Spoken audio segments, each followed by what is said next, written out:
বিসমিল্লাহির রহমানির রহিম। আসসালামু আলাইকুম প্রিয় শিক্ষার্থী বন্ধুরা, আমাদের বাজার অধ্যায় থেকে আমরা কিছু এমসিকিউ প্রশ্নের উদ্দীপক নিয়ে কথা বলছি। আপনারা দেখতে পাচ্ছেন এখানে একটা উদ্দীপক আমি লিখেছি। এরকম প্রশ্ন যদি উদ্দীপকের চিত্র অঙ্কন সহ দেওয়া থাকে তাহলে আপনাকে এখানে বলা থাকতে পারে ভারসাম্য বিন্দু কোনটা। এখান থেকে প্রশ্ন হতে পারে ভারসাম্য বিন্দু কোনটি।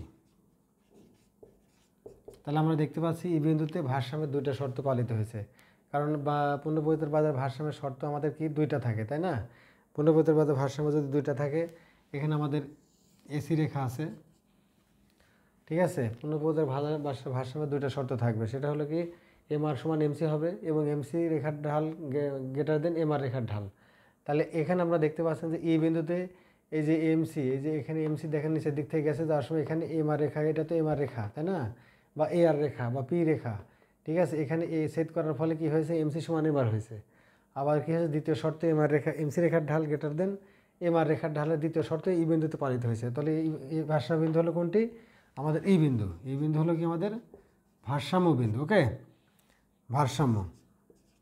2 নম্বর প্রশ্ন হতে পারে ভারসাম্য দাম কত। ভারসাম্য দাম কত, তাহলে ভারসাম্য দাম হলো কত, 10 টাকা। 3 নম্বর প্রশ্ন এখান থেকে হতে পারে ভারসাম্য পরিমাণ কত। ভারসাম্য পরিমাণ কত, তাহলে ভারসাম্য পরিমাণ হলো কত, 8 একক। ওকে। 3 নম্বর প্রশ্ন হতে পারে যে এ আর রেখা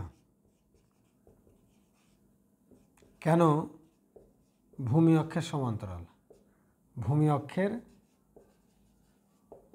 সমান্তরাল।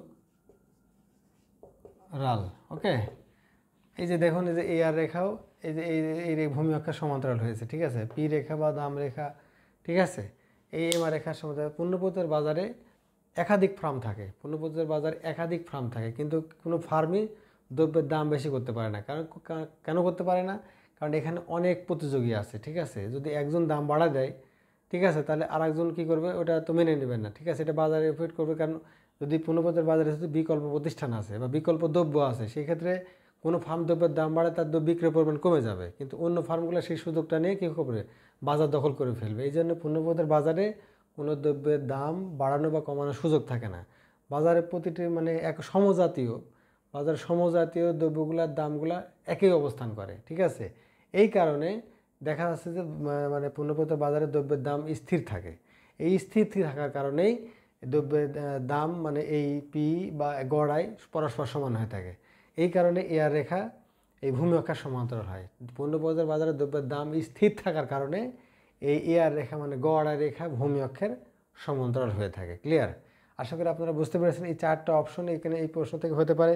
এখানে এরকম প্রশ্ন হতে পারে 5 নম্বরে যে উদ্দীপকের চিত্রটি দ্বারা কোন ভারসাম্য নির্দেশ করা হয়। উদ্দীপকের চিত্রটি দ্বারা ফার্মের কোন ধরনের মুনাফা অর্জিত হয়, এটাও বলা থাকতে পারে। উদ্দীপকের চিত্রটি কোন ধরনের মুনাফা অর্জন করে, কোন ধরনের মুনাফা অর্জন করে। তাহলে আমরা দেখতে পাচ্ছি এটা স্বাভাবিক মুনাফা, এটা আমাদের কি স্বাভাবিক মুনাফার চিত্র, ঠিক আছে না। তাহলে আপনার এই একটা উদ্দীপক থেকে এতগুলো এমসিকিউ আপনার হতে পারে। অবশ্যই এই প্রশ্নটা আপনারা ভালো করে রিভিউ করবেন, দেখবেন এবং আমাদের পেজটাকে অবশ্যই আপনারা ফলো করবেন। এবং ততক্ষণ ভালো থাকুন। আল্লাহ হাফেজ।